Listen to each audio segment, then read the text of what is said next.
And welcome to the Midday Show. I am Jeff Everett. He is Mark Messina. Printed History. Want to share with you a really neat story right here from North Central Pennsylvania about a newspaper collector. The Penn State protests. It went down last night, and then Pennsylvania is finally going to get its debate on today. Are you going to watch the debate, Mark? Yeah, I think I am.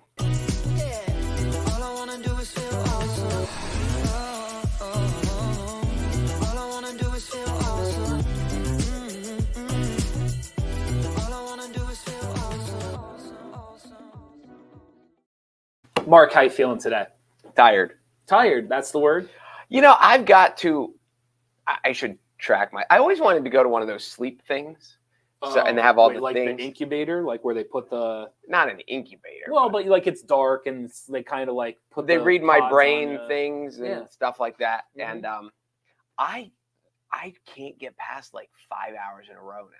Really? When did that start? I don't know, because I used to be able to sleep. What about like last year? Could you sleep like past 5 hours? I mean, it was better. I find myself waking up at 5 in the morning, wide awake. And then, did I talk to you about this? I need to buy a clock. Okay. Because I pick up my phone. Okay. So I see what time it is. Okay. And then invariably, some moron has sent me something. Sure.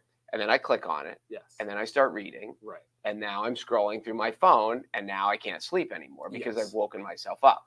I have given up on if I wake up at 3, I just give up, and I'm basically like doing something, reading, watching something until 4:30. I fall asleep again. I've thought about that. I've given up. Like this idea of like rolling back over, I have essentially decided that is for the birds, and I'm not even gonna, because what ends up happening is you end up just laying there for half an hour, 45 minutes, and nothing gets accomplished. I've heard that if you just lay there peacefully, it's in a way almost as good as sleep. Do you believe I don't know. I want to believe it. I don't think I believe it. I don't know.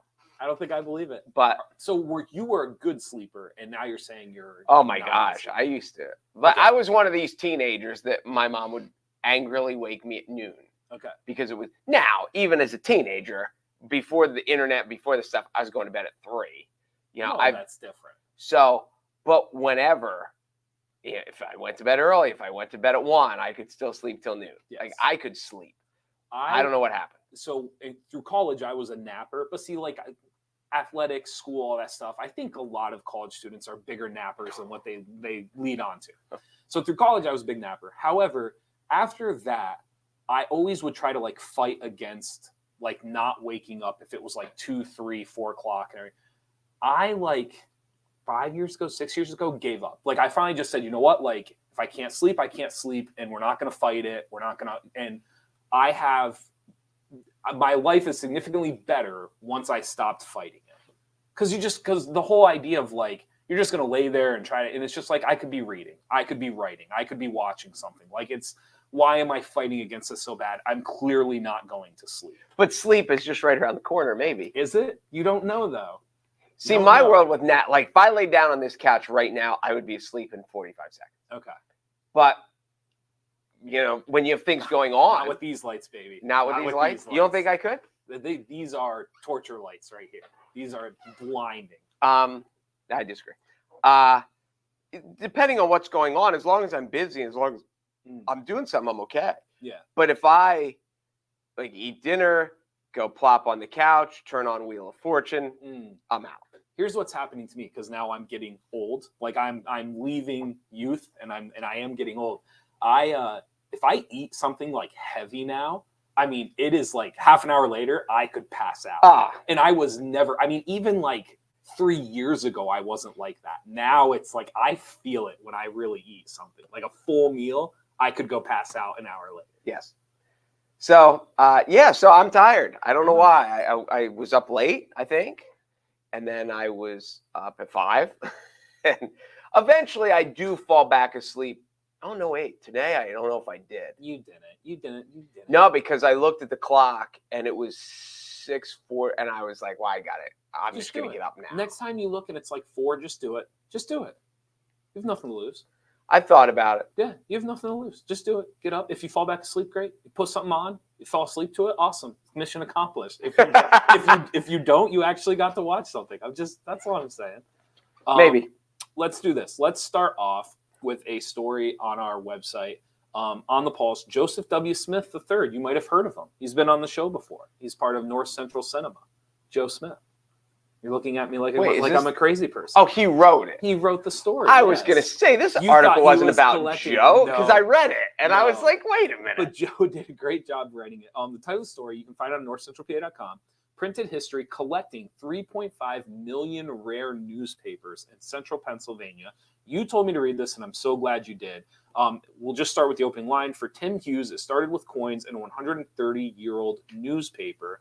Hughes, who over 5 decades has parlayed his interest in old newspapers into a collection of 3.5 million issues, initially got into his unusual hobby because, as he puts it, I was intrigued by almost anything old. When he was younger, he wanted to collect coins. Coins at that time were expensive. And so while he was at kind of a show, he saw a newspaper that was as old as some of the coins that he was interested in, and it was only $3 to buy the newspaper. So he bought the newspaper. He claims that he devoured the thing from beginning to end, and he realized this is better than coins. Like, there's an actual story here, like I'm learning stuff, and I get the same feeling when I hold it. I'm getting to hold something from 200 years ago. It was from 1846. Yes. Because he even said at a young age, this is pre-Civil War. Yes, really, really neat. So now he has over 3.5 million rare newspapers. I find this incredibly fascinating for a lot of different reasons. One, I'll start here.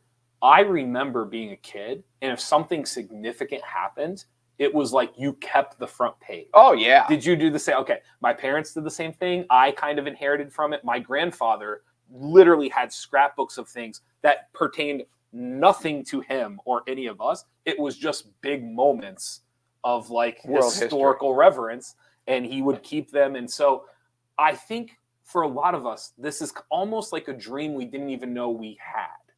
Like, to collect all of these things, I think you naturally do this sometimes. Tim just took it. He just like maxed out the potential. Well, right? The thing that it's funny because I was scrolling through our site. And just like everything else, when you're scrolling through your phone, there's things that interest you and things that don't. Right. And I saw this one, and I was like, wait, I was immediately intrigued. And I wondered how, you go to a flea market and you buy one, and you go to this and you buy one, and how do you get 3.5 million? And then it made sense as he went through and explained it, as when libraries started taking all their old newspapers and putting on microfilm and microfiche and all that stuff, which you probably never even looked at because you're in the internet world. I know. When I was really young, I remember going through that. So you at least know what we're talking about. I have used it. I mean, I was 6, maybe 7, and they like walked us through it, but it was, yes. So a lot of these libraries then had these collections, and they're like, well, they're all on microfiche now. We don't need the hard copy because they take up space, obviously. Yeah. So they bought large collections from a lot of libraries, from people, from former publishers who would have warehouses or whatever full of them. Yeah. And then, so it was either like libraries going through or publishers or somebody who had this business aspect, and then they pass away and the kids inherit it, and the kids are like, we don't want these. Right. And so they bought them in bulk from a lot of people. He's also said that some of the collections they've sold them to people because that's how he does business. But then it's kind of willed, or when they pass away, either they get them back or the family is like, hey, my dad bought all these from you. I don't want them. Do you want them back? So they ended up, so some of them gone back and forth. Yeah. But it's right here in South Williamsport. He used to work at Little League. He had it like, he had a real job at Little League, started this up as kind of a hobby, and then took it from there. So I didn't get to, because I read most of it. I did not get to read the building inventory part, as you just explained. Is this something that people can visit, or are these kind of I don't know. Private collection that Tim holds? I don't know. Okay. And I don't know, how do you market it? I mean, it's... Well, the other thing too, how do you let people, like, it's not like this is a sturdy, I mean, newspapers are frail. Yes. Like, this is not, so to have people kind of coming in and kind of glancing over or looking or using would seem like a tough proposition. Just think of your cataloging. Oh, I just 3.5 million. Well, here's the other part of it too. Like, so he devoured that first one in the story. I mean, I mean, do you just wake up and pick a day and you just kind of start meandering through? And it's almost like going through an old collection. Like everyone has that shoebox or that binder or that thing where all of a sudden you sit down and you think it's going to be 5 seconds. And then like 5 hours later, you're like, where did the day go? And you're staring at these old clippings. Like, I do wonder, I mean, is that every day? I mean, it must be every day, right? I don't know. You stumble down that rabbit hole and you go down it. But when you think of all the things, not just the articles, but the ads, the one ads, the what are they called? What are the little ads that you pay? No, not the one. I'm not sure. You get the pages where you're like, I'm selling a bike, and you put it in. Oh, okay. Well, I always just called them the one ads. Is that what they're called? Am I missing it? It might be the one ads. I mean, I grew. Yeah, I think that's probably it. Spoiled, and I had the internet, but that's what I called them. The one. But yeah, there's so much stuff. But I'm sure the advertisements are fascinating. What things cost, what they were selling, the language that they used. Yeah, so he notices. It's neat. No, I think it must be one ads. And no, I almost had it there. Classified ads. There we go. I knew I could come up with it. I knew I could. No, really, really neat. So I just, and the fact that it's right here, 3.5 million. The other part that's neat too, if you see the pictures, did you get to go through any of the pictures at all? No, I did not. The pictures are pretty neat because just how do you store? I mean, just like you said, just having that catalog. Well, I would just pile them on my desk. Well, yes. You would just have multiple desks, You would have thousands of desks, and they would just be stacked in chronological order, and then they would just become destroyed. But you know what's funny? What? If you said, "Hey, I need this one," I would be able to find it. You would. No one else would. I can find it. You'd be the only one. You also wouldn't know what you had available to trade and sell either. I got to tell you this story, and I don't know why. Yeah, that's true. I have a daughter who's very much like me. She's probably even worse. Yeah. Clutter-wise. Okay. And she was the one in the house. And I don't know if other people had this because all your kids are. It's incredible how different your kids are, even when they live in the same house, come from the same gene pool. Even at like 5, if you said to her, "Hey, Lainey, do you know where the red-handled scissors are?" And she was, in the basket at the end of the coffee table. She would know. And she just, where is it? If she had used it or just her alertness to where things were. Yeah. But as an adult, you'd be looking around and you're just like, find the 5-year-old. Yeah. Hey, do you know where this is? And she was way better at it than anybody else. Are you visual in that way? Yes. Okay. Because I get made fun of because mine is all visual. So like I can't tell you where something is, but I can tell you like what it was next to, or I can tell you like it was in a pile, it was under something. Like, so everything for me is this visual aspect of the last time I saw it, but I can never actually remember where it was. I get it. I can tell you what's next to it, but I can't tell you what room it was actually in or where it was. No, so really, really neat story. If you get a chance, NorthcentralPA.com, printed history, collecting 3.5 million rare newspapers in Central PA. Joe did a really nice job with it, and just a really neat story about Tim Hughes. So it is cool. It is really, really cool. Give me 15 seconds. Let me share with you some stuff about our sponsor, Palco Federal Credit Union. Joining today is easy. All you have to do to become a member is you just must live, work, or regularly conduct business in rural district of Bradford, Columbia, Lycoming, Montour, Northumberland, Sullivan, Tioga, or Union County. Those should all sound familiar because that's basically our coverage area. Thank you to Palco Federal Credit Union for being a supporter of NorthcentralPA.com. If you're in our region, you can probably go to Palco. Yes, that should be their tagline. Yes, it should be. Penn State protests. I brought this up to you because I found this. I think the broader story, like the in-your-face story, isn't that fascinating. Obviously, ever since the beginning of COVID, we had the Black Lives Matter protests. We had the January 6th stuff. Like we have been super protested out probably in the last 4 to 5 years. Is that I would fair agree to say? Tensions have been higher. Yes. However, this one was interesting to me because Penn State initially was going to let, I'm hoping I'm saying his name right, Gavin McInnes. He is known to be a part of the Proud Boys. It's a comedy event, but it features right-wing provocateurs, Gavin McInnes and Alex Stein. They showed up. They were actually walking through the protest at one point, kind of taking selfies with the crowd. I don't want to say they were certainly throwing jabs. I don't know if I would call them insults. At one point, one of the right-wing provocateurs called someone a Penn State cutie. that protester spat on them. It is what it, like, to me, all of that is what it is. Like, to me, it's just both sides just trying, how far can we tiptoe the line without actually crossing the line? Have you ever used the pickup line, "You look like a Penn State cutie"? I have not. Okay. No, I've kept that one in my I was wondering if you had success with it, or if you were spat upon as well. I do have the Melanie story, if you've never heard the Melanie story. No, you don't. Okay, because that story is incredible. That is. So essentially what ended up happening, tensions got higher and higher. Around 7 o'clock last night, there was an incident where two people that had on kind of face masks, black hoodies pulled up. Essentially, they went in. There was an instance. It's hard to watch because I watched like 3 different videos to try to get like a full feel for what happened. It appears as if they're walking through the middle of the protest, really with no purpose. At some point, one of the protesters steps towards them. He gets out a pepper spray can, starts spraying the crowd. There are cops nearby. The cops don't really intersect. They kind of stand there. Nothing really happens. People got sprayed. The 2 people walk off. And it's kind of like, I don't want to say it's the end of it, but essentially what the result was is Penn State said that was enough for them to cancel the show. Essentially, that was violence. And now there was no reason to have the show anymore. Talking about protesting is tricky. I said to you beforehand, I think the most important part to have this conversation that I want to have with you is, I think all of us in this room, for sure, you and I can agree that we do not agree with what the Proud Boys represent. Can we say that and set it aside? Yeah. Okay. So everything that we are about to discuss here is with the understanding that we do not support the Proud Boys. My thing that I said to you was, I think if you're Penn State and you decided that it was worthwhile or it was the right thing to do to let these people speak at one point, and then at some point violence happens, and I'm not here to call out the protesters, I'm not here to call out the pepper sprayers, I'm not here to call out the police, because right now everyone's pointing a finger at everybody. So people are pointing at the police and saying you didn't do enough. People are pointing at the university saying you never should have allowed this to happen. People are pointing at both sides of the protest and saying, like, why did this happen?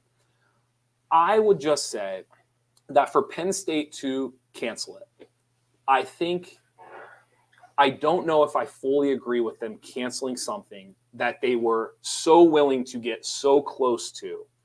And then very clearly to me, I don't want to say they copped out. It feels as if they almost were hoping an incident would happen that would release them from having to do what they originally thought was the right thing and let freedom of speech and let them do the show.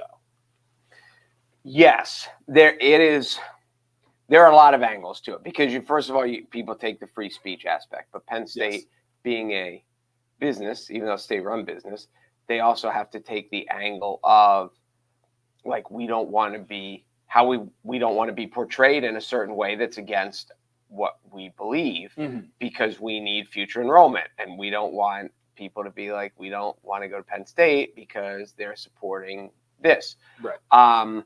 So there is that to keep in mind. But as you said, once upon a time, they said yes. Right. So why did they say yes at first? And then as it got closer and closer, now it's kind of just like everything else. You know, hey, do you want to go to Atlantic City for the weekend? Sure. When are we going? 6 weeks. And then you get up to it, and then it's like Thursday. You're like, sure. Yeah, we're supposed to leave tomorrow. Do I really want to go? Like, so it's easy to say yes and think there's not going to be a big deal. But then kind of as word gets out and it gets a little more tense, they probably regretted it. And then, as you said, one sign of pepper spray. Now, so they pepper sprayed 2 people in hoods. So in the video, pepper sprayed the protesters. So in the video, because I watched 3 different angles. In the video, it's very clear there are 2 people that I would consider like to me, instigator is strong. However, they are certainly somewhere that they don't have to be. And they are certainly there with pepper spray, and they are certainly ready to use it. Like, they are almost waiting for somebody to approach them, waiting for them to get too close. So instigate, they didn't come in swinging, but certainly they were almost hoping somebody did something that allowed them to be able to use the pepper spray. And then they just walked away. These people were not charged. They used the pepper spray, by the way, but they weren't charged with it. In the video, there is no chase down. There is no arrest made. There is nothing done in the videos. Interesting. Very interesting. And there is a handful of policemen. You can see them, like they are there. Like, and when I say there, like not like 100 yards in the distance. Right. I mean, they are within 10 feet of like what is happening. So it's it's an interesting conversation because I think you have a lot of people who are somewhere where either they don't need to be or B, somewhere they don't want to be. Like I think you had police being somewhere they didn't feel comfortable being. Like they like it's an awkward situation for the police. They already are on edge and they're not 100% sure what's about to happen or how to handle it. You have protesters that are there who really like, I'm not saying they don't need to be there, but again, protesting is tricky. Like you feel strongly about something, you want to state your piece, but are you somewhere that is blocking something, right? Are you protruding people from getting to where they need to go? Are you almost, when people walk past, are you stepping in front? Like there's a lot of tricky things to protesting. I'm pro protesting, but it's the conversation. People who like to act like protesting is simple, the conversation around protesting is extremely tricky. And then I think you had people who didn't need to be there. I think you had these people come up that clearly were, again, like they were hoping something was going to happen. They had the pepper spray with them. And sure enough, somebody got close enough to them that they felt threatened and they sprayed the pepper spray. So the whole thing to me is just this confounding aspect of I truly, and because we're able to set the Proud Boys stuff aside, I really believe you just had a group of people and nobody knew what was actually right or wrong. Like I really believe that. I wonder how many other places they've done the show. That would be interesting. Well, the other part too is they call it a comedy show, which is interesting. Right. Well, I'm sure it's like George Carlin was a comedy show, but he was satirical. So I'm sure it's like that. Well, I'm just saying I'm sure. I would guess. Right. They have to have somewhere a set list almost of what the act was like when they did it in Cleveland, what the act was like when they did it in, Chicago. Yes. So I don't know. So here, just a couple of details as we're talking about this, because really we're thinking out loud about it. It was unclear whether the school statement was directed at student demonstrators or law enforcement officials, more than a dozen of whom were stationed around the building hosting the show by early Monday evening, including 8 Pennsylvania State police troopers on horseback, according to the Center Daily Times. Stein attended Monday's protest where he gleefully filmed a female student spitting on him, posting the clip to Twitter and calling her a Penn State cutie, which is what I was describing to you earlier. Reportedly, also present were members of the Proud Boys, the far-right group designated as a terrorist organization by the Canadian government last year after it was founded by McGuinness. The Monday event is titled Stand Back and Stand By, according to Insider, in reference to a remark made by former President Donald Trump in 2020. It was hosted by the University chapter of Uncensored America, a nominal free speech organization. The school rejected calls by students to cancel the event earlier this month. I also wonder if I'm trying to think. I am thinking this through. If it's a comedy show and they've labeled it as a comedy show. Yes. And when it comes in, how much are people vetting the comedy show? I see what you're saying. And then as it got closer, then they're like, as people start protesting, maybe the people who booked it were like, oh, I didn't even really realize. Yeah. It didn't say Proud Boys comedy show. It said this dude who is the founder of the Proud Boys. So when I was in college, because I think this is... Or the leader. Whatever. I shouldn't have said. I don't know what his position is with the Proud Boys. He was the founder. I thought he was the founder. Yes, McGuinness was the founder. I hope I'm saying his name right, because it's spelled funky, but I'm pretty sure it's McGuinness. So when I was in school, which would have been, I was at Penn State Barron like 06, 07, and we had Lewis Black come to Penn State Barron. I don't know if you know Lewis Black or not. He was in the movie Accepted. He was in a couple of Robin Williams movies. But he's a political comic. Sirius Black's brother. No, he is not. Oh, sorry. But thank you. But Lewis Black had a special, and his special was called Red, White, and Screwed. And this was during the Bush administration, and it was after we had invaded Iraq and all these things. And so when I was first reading the story, I was asking myself, like, I don't know, like I went, you know what I'm saying? Like I was a Bush supporter who went to the Lewis Black show, you know what I mean, to watch him talk. And so Was he funny? he's hilarious. If you've never seen Lewis Black, I think I know him. okay. But He's I'd have to absolutely see him. he makes weird gestures and yells and like, but he's very poignant and makes points. And I guess this is the point I'm making. I very rarely actually agree with what Lewis Black says, but it's well thought out. It's funny. It makes me think. It makes me question my belief. You know, like it just, It's a good experience. I mean, if you had a special called Red, White, and Screwed, and you had somebody on far right or far left show up to Penn State today, like what would have happened? Like, you know, like would it? And so I understand like there's a Proud Boys element to this that is not in the story that that I'm telling. But it does, like, we didn't even think twice about it. Like, it didn't even cross my mind that I was going to go see somebody who wasn't Republican. Like, I was going to go see somebody who clearly was, you know, disagreed with my values. And I was just going to watch somebody that was funny and see something. And no one was forcing me to go. And you were taking a date? I did not take a date. Okay. Engineering school. I don't know if there were a lot of dates. I don't know if there were a lot of dates. Melanie wasn't available that night? Melanie was not available that night. So I don't know. So I just go back and forth. Obviously, the Proud Boys aspect of it is, I think, what is driving the whole factor. And so for that reason, I take my story with a grain of salt. But it did make me wonder, like, people have to be, I think protesting is important. Anybody who went and protested, great. Like, you clearly stand for something and you find it very, very important enough to go and do that. I mean, there was no protests at the show that I went to called Red, White, and Screwed, right? Like, there was nobody on the right side was like, oh my God, like, I can't believe they're letting this person talk about how awful Bush is and how left he is. And again, I understand it's different from the Proud Boys. Please do not be like, it's there. I know it's different. I think the comparison that I'm trying to make is like, if an organization deems that we're doing this and the university backs it up, should a protest be able to stop them from speaking freely if two other organizations have already deemed we're doing this? Well, I guess you get to the point where it's when the protest becomes violent. Like, I don't know how pepper spray. Do people go to the hospital? I mean, I'm sure you can.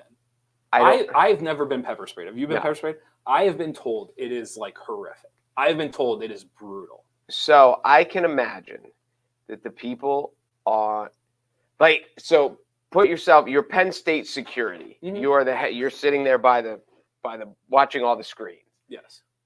And you see these people who went out of their way. Mm-hmm. They're dressed, you know, in black with hoods, whatever, and they pepper spray people.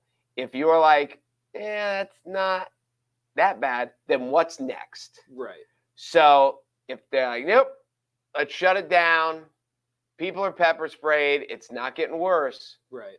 Then they did. And I don't want to say it sets precedent, but it kind of sets precedent to the whole, like, because you also get, I think the belief is that these people sided with the show, whether they were part of the entourage or not, no one knows. Right. But if they're here to protest your show, if they're doing it peacefully and you're not, then your show's canceled. Well, that's the irony, right? Is that these people show up and essentially they're probably people that support the show or would have supported the show, and essentially they got the show canceled. Got the show canceled. I mean, that is 100% the irony to the story, without a doubt. It's interesting. It's really, really interesting. I'd be fascinating to hear what they said. Which ones? The protesters or the people show? Who used the actual the show. Actual show itself. But they have to get canceled all the time, don't you think? And I mean, be this honest, can't be something new. It's probably part of their marketing shtick. Is like, all the woke community's canceling us. Don't let us be canceled. That doesn't surprise me. One of my thoughts, and this is great. Did they still get paid? That's a good question too. I suspect they did. I mean, they showed up. They were there. They were there on campus. That's a hell of a gig if they're sending those people in intentionally, and then you're still getting paid. Hey, we not doing this. This material sucks. I don't. It's just not as funny as I thought it was going to. I was writing stuff on the plane. It just didn't work out. Can you go get us Yes. Go pepper spray somebody and then make a break for it. It is. Real quick, just because we want to be fair. Typical students celebrate shutting down speech, say they was hate speech. Watch the 2-hour video and tell me where the real hate is coming from. Interesting. I watched 3 different angles of I didn't watch a 2-hour video, but I did watch 3 different angles of kind of the pepper spray and what went down. I'm trying to think how I want to say this. The inactivity of the police, is that a fair word? The inactivity of the police was stunning on the first watch. On the first watch, you're like, oh, wow, like they're not doing anything. And then the more you watch it, you start asking yourself kind of like, what do you do? You know, like what is right and what is wrong, and who crossed the line first, and did you see them cross it? Like, it's an impossible. Being a policeman is really, really difficult. I'm not saying that every policeman is great, but I am here to say that every policeman's job is incredibly difficult. Heather, they weren't protesting a comedy show. They were protesting the founder of the Proud Boys. That I don't disagree with, Heather. When you read the signs, and you see what people were protesting, I don't disagree with Heather on that one. Pat, the Proud Boys pepper sprayed the Center County Penn State student protesters. After that, the gloves were off. Police ran the Proud Boys out of town. Yeah, that's a little, I think that might be a little indulged, but I get what Pat's saying there. Yes. If you didn't want the show there, I mean, you could make the argument that you were successful last night. Yes. I certainly, you probably weren't successful the way you wanted to be successful, but you stopped a show from happening that was going to happen, that you disagreed with. Yes. It's interesting. I wonder how ticket sales were. Where was it playing? It was somewhere on it. The video appears like it is on campus. I mean, they're obviously not playing Bryce Jordan because they're not selling. It can't be. Well, and not only that, it's put on by, I forget, what was the name of the group that I read to you? Yeah. So it's got to be an on-campus gig. It was again a university chapter titled Uncensored America, a nominal free speech organization. So here, I mean, so this will be the end. Again, a lot of this, like when I talk to you about this stuff, a lot of it for me is always kind of devil's advocate. Is there any irony to you that an organization, Uncensored America, free speech organization, the protesters got to speak, the show did not? Is there any irony to that? Now, again, we are under the assumption that we do not know if these 2 people in the video that had pepper spray are part of the show. We don't know who they're part of. You could tell me they were, and I'd be like, yep. You could tell me they weren't, and I'd be like, yep. I don't know. Basically, what you're saying is you'll agree with anything we say. No, not that. I need some proof. But there is a little bit of irony to that a group titled Uncensored America brings a show in, and protesters got to stand outside and protest, which I am pro, and then the show did not get to. There is a kind of an American element to it where you kind of should be like, well, let's hear them out. Let's hear what they have to say, and then hate what they say. And then hate it. I know, I'm laughing because what you're saying in a way does make sense. Here's what I would say, though. The problem, because we're going through this with the whole Kanye thing right now, right? Because people are like, no one's going to listen to Kanye. But then there are videos of people saying, like, Kanye was right, like, you know, anti-Semitic, all that stuff. So I think because they list it as a comedy show, is the concept that people are going to go to enjoy what the founder of the Proud Boys is saying.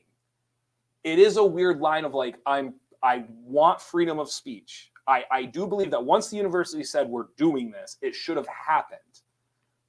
But do you want people going because they're actually enjoying what this guy is saying? And that is like the balance of, like, I told you, I went and listened to Lewis Black and I laughed, but I didn't believe everything Lewis Black was saying to me. Like, it wasn't like this. Well, that's because you're smarter than belief. Maybe. I don't know. But it wasn't like I was taking, it was the gospel. I was taking this. Is there such a fear that what is being said by the Proud Boys is being taken as gospel by some of these people, that it's not like freedom of speech this almost like crosses over freedom of speech. See, I don't personally, I don't think so. You also wouldn't think on a college campus that they're supposed to be free thinkers. Generally speaking, colleges are liberal. Mm-hmm. It's a rebellious time. So they're, it's, Right. I don't know. It's interesting. You would have thought that.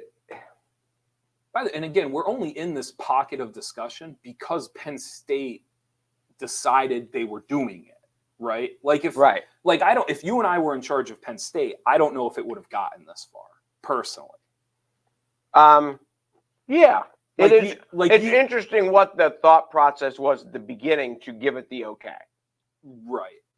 Because I mean, you very well could have said, like, listen, like, let's Uncensored America, like, let's have some guest speakers, but like, let's vet them. Like, let's not these dudes. Let's bring in opposing thoughts, but let's try to keep it. I don't know. It's I find the conversation very interesting. I think what bothered me a lot today on Twitter and different platforms, the conversation just wasn't, to me, there's a whole conversation about freedom of speech. There's a whole conversation about protesting. There's all these things, and nobody's really talking about them. All anybody's talking about is the fact that students got pepper sprayed. Well, like that's all. Yeah, I know what you mean. About. Well, here, now that I'm thinking about it more, let's look at it from another aspect. Instead of this group of free speech, let's say it was, the basketball program. Okay. So the basketball program wants to have some guy in to talk to the team. Kanye West. Well, I was going to say Reggie Miller, and I don't know why I picked Reggie Miller from the fine. Wendy's commercials or whatever. But for whatever. So how does the basketball coach, what's his name? I can't think of his name off the top of my head. Penn State. Oh, my goodness. The dude, his kid plays at whatchamacallit. Yeah, go ahead. Anyway, Shrewsbury. Mm-hmm. Who does he have to clear it with? Anybody? He's like, hey, this old friend of mine, I know Reggie Miller. We want to work to this camp together. He's a good dude. I'm going to have Reggie Miller in to talk to the team. Does he clear it with anybody? So these people, if like this free speech union, mm-hmm. if they watch our show mm-hmm. and they're like, they're almost Emmy-nominated, we're going to have these guys come in and talk. Sure. How many people do they have to clear it with? And they've obviously, this group's been around for a while. Mm-hmm. They've had speakers around for a while. Mm-hmm. And probably all of them have gone off uneventfully. Right. And there's lots of clubs and lots of organizations on every campus. You can only imagine how many there are at Penn State main campus. Right. And it may have kind of like, hey, we signed this guy to come. He's coming. Yeah, he's coming. And then it worked its way up the ladder to people. It may have been a couple weeks where someone's like, wait a minute, what? Do you think the timing was poorly too? What do you mean? Just that it's near the Ohio State game? Yes. Yes. Yeah, that's what I meant. No, not so much that. I just think we're towards the midterms. Oh, that we're 2 weeks from the election? Yeah, and and everything that just happened in the previous months with Roe v. Wade. Hadn't thought about that, but yes. I wonder how much that is. If it was March, would it be different? That's a good point. I don't know. I'm not blaming that. I'm proposing it as. Yes, it's not a huge factor, but it's probably a factor. Did it play into it a little bit? The tension, the political climate is ripe right now. Yeah. And that's a good point. Very good point. The other interesting part, again, I'm playing a ton of devil's advocate here, and that's okay. There's video of them walking through the crowd. The McGinnis, who was the founder of the Proud Boys, and I'm forgetting the other guy's name, Alex Stein. There's video of them earlier in the evening, of them walking through the crowd, and they're kind of like, they're antagonizing. Like, they're not instigating. They're not necessarily like physically harming or meaning to harm anybody, but they're up there and they're taking their selfies and they're kind of, and nothing happened. If you're them, and again, we're setting the Proud Boys thing aside for a second. If you're them and the show gets canceled, you could make the argument that this was not listen, we went into the crowd, we walked out of the crowd, like it was, they didn't love us, but there was no violence. There was no, a girl spit on me, but I've had worse done to me. Isn't there an aspect of that is, I'm trying to think of the right word here. Like, doesn't it give them justification, not of their beliefs or their thoughts, but it gives them justification that the show could have gone on? Maybe but they're in lots of aspects of life, the reputation precedes itself. Mhm. And, Do you think if Penn Mother State Teresa's coming, Do you think you Penn don't expect State? violence. Do you think Penn State? Because again, you and I already agree that if we were Penn State, it's like this. Like, listen, We're asking for trouble. We're all for free speech. We will work with you to find a way to set up speakers that both sides of the aisles have Right. different thoughts, all that stuff. But I mean, do you think Penn State really believed that there either A, wouldn't be protests, or B, there wouldn't be antagonizers to the protest? Well, see, that's why the more I think about it, Mhm. the more I think that this club signed someone on, and the people comedy at the show top aspect could fool somebody at absolutely. the top. For I mean, sure. I can just imagine how many things at Events, fundraisers that clubs they must just submit. they go on their own. They Mhm. probably have an advisor, or they've never had any trouble with this, or they've never had any trouble with that. Right. And like say you were Penn State club golf team, Yes.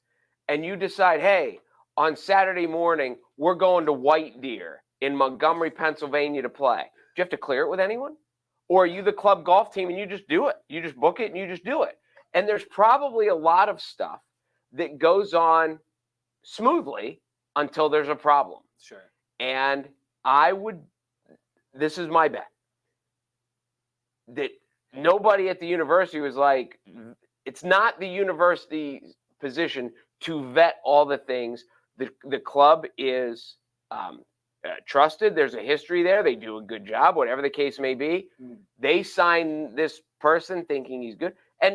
And then as the dust kicks up, the university had to. Sure. There's one of the interesting things about, as we think about it, this group of free speech may be nonpartisan, bipartisan, however you want to say it. Mm-hmm. They may have extremists on both sides. They may cover the whole spectrum. Sure. So they may be just like, yeah, a month ago we had this guy. Right. So we were just doing this to balance it out, and we didn't think there'd be an issue.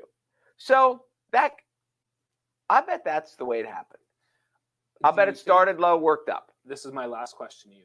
Because we are in North Central Pennsylvania, because the area typically ends up voting red, do you think there was an aspect of people? See, it's so weird though, because an educational institution, you wouldn't expect it to end up leaning red necessarily. However, do you think because it was North Central Pennsylvania, this got further than it would have in Philadelphia? It got further than it would have in New York City. Yes, but I would be willing to bet that this show doesn't try to do Philadelphia, New York City. I don't disagree. So you do agree then that there's a chance that this may have gotten as far as it did because it is Central yes. Pennsylvania. They found because you're right, and we've talked about this in the show. Most universities are liberal because their kids are young and whatever, and so they found a huge university of national renown in a very red region of a state, and of course, probably for maybe they're just trying to book whatever, or maybe they were doing it intentionally as well because they realized the importance of Pennsylvania during the upcoming elections, and they wanted to come here now. So who knows? Who knows where it? But it is an interesting story that they didn't get to speak. Should they have got to speak? Who booked them in the first place? Why did they get booked? You're right. There are so many more fascinating questions than people in the crowd got pepper sprayed. I'm trying to find a schedule for the comedy show, and I cannot find one, which is making me believe that Penn State may have been their biggest location, like may have been their biggest show. Oh, it wouldn't surprise me. Only because, again, and just like you said, Penn State is huge. I saw Night Ranger, which you would remember, great 80s band. Okay. Sister Christian. You would probably know Sister Christian. Sister Christian, of course. Are you being sarcastic? I am. You know it if you heard it. Okay. And they played the theater. What's the little theater in State College right there on The State Theater? yeah, is that what it's called? I know the Yeah. State Theater.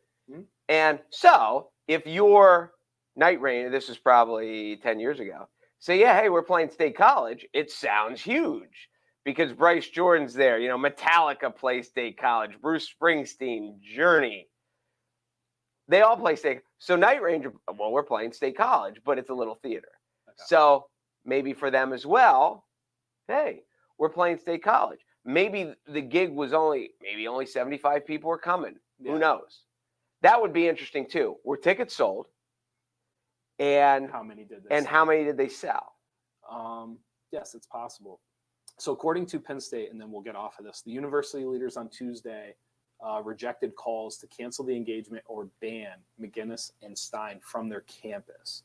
Penn State officials stressed that the school doesn't agree with what it deemed the speakers repugnant and disgraceful rhetoric, but do agree with their freedom of speech.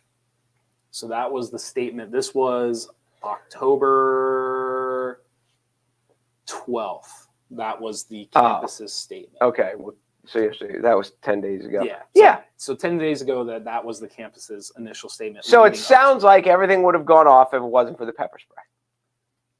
That's what it sounds like. Feels that way. It's hard. Yeah. It's hard to tell, but it does feel that way. So when they make the statement of what do they say about the disgusting rhetoric, Repugnant and disgraceful. I wonder if they've actually heard the show.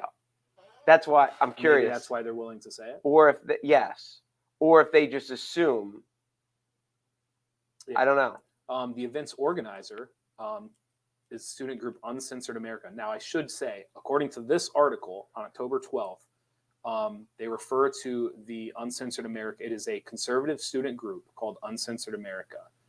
They said McGinnis and Stein will use comedy to provide a unique perspective on issues such as immigration, McGinnis is Canadian, political correctness, and gender roles in society. So that was from the event organizer. Okay, then. Interesting. I find the whole thing interesting. We'll move on. No John Markets. Mulaney. No John. The John Mulaney show went off without a hitch, in case anybody wants to know. Weis Markets, grocery rewards, gas rewards. Again, you can also get Thanksgiving rewards as well. Be sure to go to Weis Markets. Mark, I haven't asked you in a while. What's the last thing you got at Weis Markets? It's been a while. Might have been there. I was just there. You do this every time. No, I tell you, I'm trying to. I ended up with some soda because I have a 6-pack of cherry Coke for you sitting in my garage that I've now forgot to bring in 2 days in a row. Beautiful. Because when I bought, it was the weekend. Yeah. And I wasn't going to leave it in my car for the weekend. So I was like, I'll just put it in the garage. I'll remember it. Of course, I'll remember it. And now we're to Tuesday and I haven't remembered it yet. So we'll see. We'll see if it's before November that it makes its way in. We don't have to, I don't necessarily want to talk about this, but I do just want to let people know that tonight is the night, Fetterman and Oz. They're going to have their debate. You and I have talked about this probably 2 or 3 times. So I don't know if there's anything we need to like rehash out, but we did want to mention it. I'm hoping to bring Fitzgerald back on at some point to be able to talk about it. Hopefully this week at some point. So I think it is. This is what my thoughts of that. The vast majority of Pennsylvanians that tune in, their number one thought is the health of Fetterman. They know he's a stroke victim. They want to know how he does, how sharp he seems, how quick he seems. We read the article. I think we talked about it on the show, that they've said that in your recovery, as people can, some parts are fast, some parts are slow, that things he reads, his brain registers immediately. Things he hears auditorially, there's like an echo effect that he has to hear it again or think it again or something before it registers. So there were, and I heard from another person, in the article I was reading, there's another person recovering from a stroke that says it's just a after effect that you heal out of and it will go away. It's, these things some people, it takes a while for their walking to come back, their left side, all these things, whatever affects their stroke. Yeah. Like his brain works fine because reading everything's fine. Right. But it's a hearing thing, and it's whatever that means, it is what it is. But that's what people are waiting to see how he does. So and I completely agree with you. I think that's what most people are going to be watching. Because I'm a weirdo, I think you're going to be able to tell a lot about where the election stands by what Oz does and how Oz reacts. I think if Oz comes out on stage and he is going for the jugular, then they believe there is still work to be done. If Oz comes out and it basically essentially is like not really going for the jugular, just making sure like I hit my talking points, getting him on stage was enough, then I think that means if you're a Democrat, you should be really worried about where they think this vote lands. So I think Oz is going to give a lot of insight into what they believe is happening with the vote right now. If they feel like they've got it, I think getting Fetterman on stage they think is enough, and you'll see Oz really just like hit his points, like just be smooth. If he's like really going after Fetterman, then they still think there's work to be done in their trail. That's what I think. So, okay, let's say this because we're experts on this. Oh, Yes. It's 50 minutes. We've been here a long time. That's why I was If you're Oz and your attempt to go after Fetterman, what are you going after? all the things you've already gone after. You're going after his health, and second, you're going after crime. I think you're hitting the points you've been hitting. See, I think if you're Fetterman, the first thing that you're defending is your crime record. Interesting, not your health. Well, I think his health, I think he says I'm fine. And the doctors say I'm fine, and everyone says I'm fine, and here I am. But see, I guess what I'm saying is, like, because I agree with you. Everyone's going to be watching Fetterman, and they're going to be just health-wise, like, what does he look like? How does he talk? Like, I get that part of it. I'm saying if you want to know what's really going on in this race, like if you want to know what they're saying, like in their private rooms, I think what Oz, the way he goes after Fetterman, is going to say a lot about what they think. If Oz's camp believes like we have officially gone neck and neck, or we are going to win, I think he'll lay off the gas a little bit and essentially be like, he's on stage, everyone's going to get to see his health. We're going to make sure we hit our points. And I think that tells you that they think they're in the driver's seat. No, I get what you're saying. And if Oz comes out and he's like, no, like he's unfit, and he's really going after him, then it tells me that they still think there's work to be done, and they don't feel great about that they're going to win this. Because I think what Fetterman is going to do, like Oz is such a good public speaker, and he's so bright. Like right. Oz is going to be smooth. I think Fetterman's camp comes out and says this whole thing that we're soft on crime is bunk. I saw a commercial with it, whatever the commercials you can believe, that because he has a voting record, he has a political record because he's the lieutenant governor, and that I saw a commercial where a cop says he voted with the police 90% of the time. Right. That he has the tattoos on his arm from the murders in his hometown, and the reason he got into politics was to clean up the hometown. And this thing about that he wants to let murderers out. You know, what he wants to do is let the people who are serving life sentences for marijuana possession out, things like that. So the things that, soft on crime, I think that's the easiest attack that Fetterman has coming back. That's why I'm wondering what Oz, does he come with, economy is what I think it's going to be. His party's messed up the economy, and they'll continue to mess it up. But I think for I guess I'm trying to think how I want to say this. I think for Fetterman, it's very simple. Like, I think for Fetterman, it's like, show you're healthy, speak clearly, defend your crime record, right? And anything after that is almost like bonus. Yes. Like, we're just, okay. And I think that's very simple. Like, and I would like double down that is what's going to happen for Fetterman. The Oz one is, I don't really know. I think Oz actually could play this two different ways, depending on what his camp actually believes, where they're at in the polls, or where they believe the vote is going to land. If you feel like you're still trailing and there's ground, he's going to go after Fetterman. If you feel like you're neck and neck, and you feel like all you really needed to do was get him on the stage, so people that were kind of on the ropes might hear him sputter or might hear him spill, then you're kind of laying off the gas and you're going like, It's going to take care of itself. We already think we're in the driver's seat. So I think you can tell a lot about where they think this is at by Oz. I really I think him mentioning anything about health, he almost comes off as a bully. But he's going to do that if he feels like he's behind. If he feels like he's say behind, it's a desperate he's card to going play. Maybe. to do it. You might be right. And so that's why I'm way more interested in seeing what Oz does than what Fetterman does, because I think it will actually tell me what's happening in the race. Like truly in their minds, what's going on. Just an opinion. Yeah, no, I'm with you. I'm with you. Do you have a minute of uninterruptedness? Yeah, I do. I do. I think when you look at the insanity of sports fans, and we talked about this the other day, that there are, the Yankees won 99 games.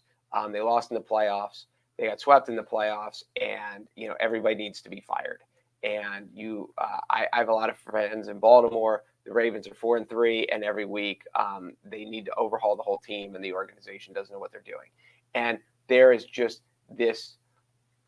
Even Penn State is whatever and one, and Franklin's a bum, and they can't win the blah blah blah and all these things. And of all the groups that I thought would be worse than everyone else is Pittsburgh Steelers fans, because they've been so spoiled, and they just win and win and win and win every year. And through a 2-5 start, they have seemed to be the most level-headed group of fans that they're just like, we have a young quarterback, we like him. It's going to take time. Watt's hurt. We're beat up on defense a little bit. And I've not seen one person call for Tomlin's head.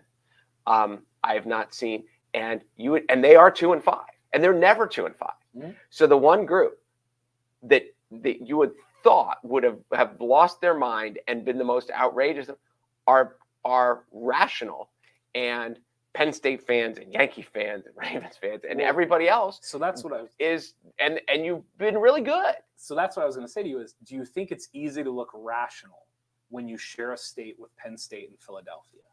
Do you think that's part of it? I hadn't thought of it that way. Like but when maybe. You share a state with those two fan bases, I feel like coming off rational is not incredibly difficult. Maybe. You're right. Okay. Because you're like there after the Ohio State game. And I've said this to people too, when Ohio State went to Michigan last year, Michigan rushed for like 500 yards. It was unbelievable. So the way Michigan ran over Penn State this year, they ran over Ohio State last year. It's a tough place to play. Michigan's pretty good. Now, I understand if Penn State comes in and gets beat up by Ohio State, people are going to call for it again. Yeah. But as I heard a commentator talk, if they end up 10-2, 10-2 doesn't suck. If you're the third best team in the Big Ten, which most people believe is the second best conference in the country. Yes. If you're the third best team in the Big Ten, are you the 8th best team in the country? The 9th best team? Like, not bad. You're not bad. You're probably a top 10 team in the country if you're 10-2 and finishing third in the Big Ten. You're not bad. I don't know. And I get it. I know if you're a Penn State fan and Franklin was going to be this guy that turned it around. And what was it? It was 2016 when they had the win against Ohio State. And they've established themselves that they are the 3 seed, basically. Sure. They've established that they're not competing with Ohio State. Yes. They're not competing with Michigan. But they're better than Michigan State. They're better than Wisconsin. They're better than everybody else. But when you're the third best team, because we used to talk about this all the time. When you're the third best team, sometimes it's not even about what you do. Sometimes it's just waiting for something to go wrong for first and second. Yep. It's Harbaugh going to the NFL. It's Ohio State having another scandal. Like no more scandals at Ohio State. They've cleaned up their act. Everyone has, I'm sure. I'm just saying, like, sometimes being third, part of being third is waiting in the wings and making sure you have enough when the time comes. And so I get it. So I don't know. I think if you're a top 10 team and you're third in the Big Ten and like you're trying to figure out, you're like, how do we beat Michigan? The question every year is, how do we beat Michigan and beat Ohio State? If those are your top concerns, I don't know. Sounds pretty good to me. It's not bad. Like, that's not a bad place to be. I've been waiting, as everyone that hates the Steelers has been waiting for, like, sooner or later, you guys are going to suck, and I'm going to laugh at you because you're going to. But they have legitimate excuses. Oh, there, yes, and they have. It helps when you have legitimate excuses. The fan base has taken it in stride, and they're just like, hey, I like Pickett. He's young. If Watt was here, we'd be doing better, which they would. What if their quarterback wasn't from Pitt? I don't think it matters that he's from Pitt because most people here from Penn State don't like Pitt. You don't think the amount of leash he's getting has anything to do with the fact that he is from Pitt? I think in our region, the fact that he's from Pitt doesn't help him at all. Really? No.